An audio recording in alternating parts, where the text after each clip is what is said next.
D got captured for me and D was on top of the hit list for the pigs, top of the crash list. They looking for us all the time for something. So we was the go-to guys to get off the street. You get these two dudes, they gonna move you up in rank. You get these two dudes, these dudes will respect you. You get these two dudes, you have less problems than these other guys. You feel me? These is the motors right here. All right, hold on. Or will be monitored and recorded. All right, start over again, D. Okay. Hello? Right here it says, all possible witnesses were transported to the 77th Street Station. On June 3rd, 1981, Detective Watson conducted interviews of each witness at the 77th Detective's Office.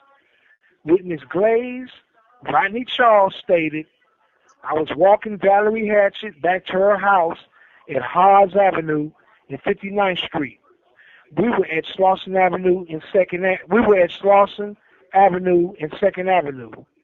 I saw a yellow Cadillac Coupe de Ville two-door, about a 78 or 79, and a 77 white and blue Chevrolet Monte Carlo. I saw Devil from A-Tray riding in the front passenger seat of the Cadillac. The Cadillac stopped at the alley on 2nd Avenue. I heard 2 shots, and I jumped to some bushes. Then I heard about 5 more rapid shots.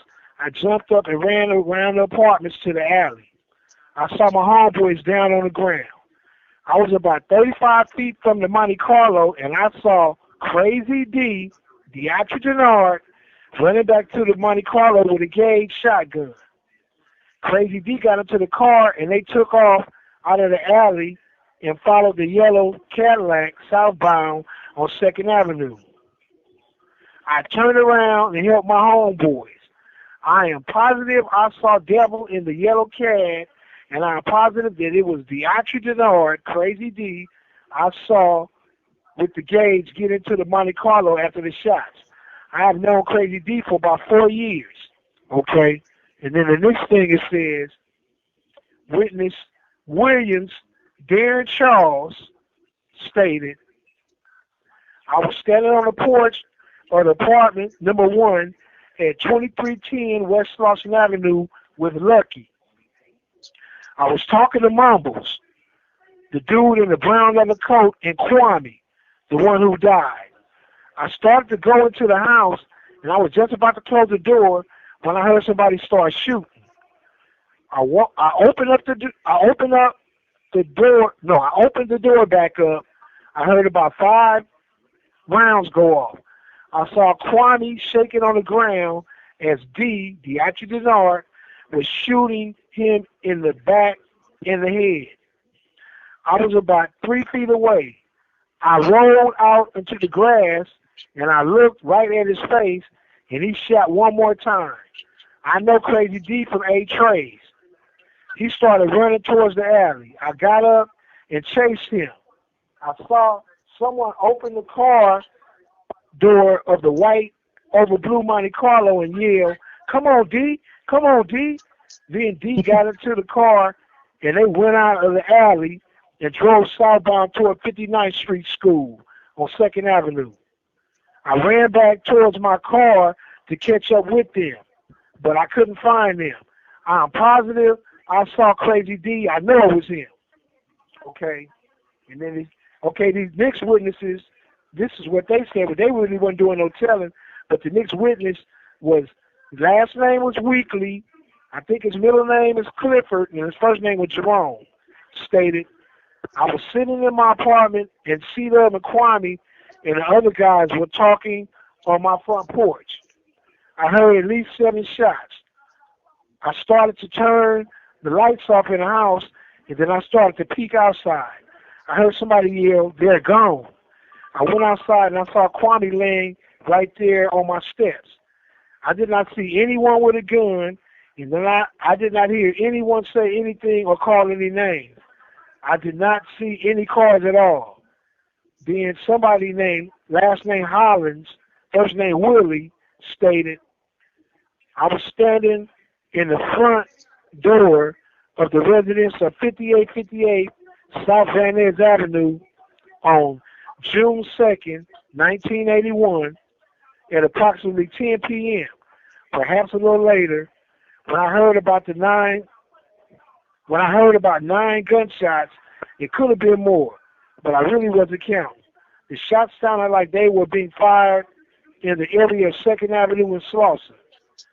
The shots were being fired rapidly, and it sounded like two volleys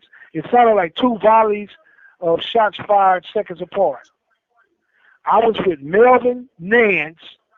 He lives at 5858 South Van Ness. I was visiting him when this occurred. I drove my vehicle, a blue 67 Malibu Chevrolet 2-door, to the Jack in the Box parking lot where I parked. I saw a crowd running towards the apartment complex in Big D and West Slauson Avenue. Big D and BJ walked down the street, robbed a gun store, and saw the boy that was dying. BJ took some of the guns. Let's see. And saw the boy that was dead lying in his mama's backyard on his back. By the guns, his head to the fucking wall in his mama's backyard, because he was supposed to have made a $5,000 picture coop in his mama's backyard. This nigga BJ took the shell cases and gave them to Mark Arneson. Now all this shit is in my trial transcripts. So you have that? You don't have that? You don't have that either, huh? No, my sister got all my transcripts at her house. Now, okay, all right. You can get a copy of my trial transcripts. All you need is my case number. Give me copies of that, bro. Just send me the copies of it. Okay. What's your CDC number, man? So I can send you some money. H332. Hold on. H332. Yeah. We went in there about the same time. You're right, huh? Yeah. H330. So you don't have restitution or nothing like that, right? Huh? No, I don't have restitution. No. Okay. H332. Okay, all right, I'm gonna send you some bread. Man, thank you, man. Appreciate that, loved one. Hey, yeah, you know the business, man. Yeah. Do know the money will be spent wisely. Okay, let me say this. Now, you know, all these years, niggas was trying to say, I fabricated this paperwork, I made this paperwork up, and all this shit. I guess they was just trying to cover up for WAC, right? Yeah, for that Buster. Fuck that dude. This shit is legit. You know, we got that. I texted thing to the brother. We're gonna go try to find it, but just send me that. Once you send me that, I know I can find it. All right. Okay, I got you. That's done, homie. That's done. All right. And this was like the page I just read to you. The first page was like page 133 out the murder book. And then when I got the speed up, that was the page 134 out the murder book. And then at the end, see, because right here it says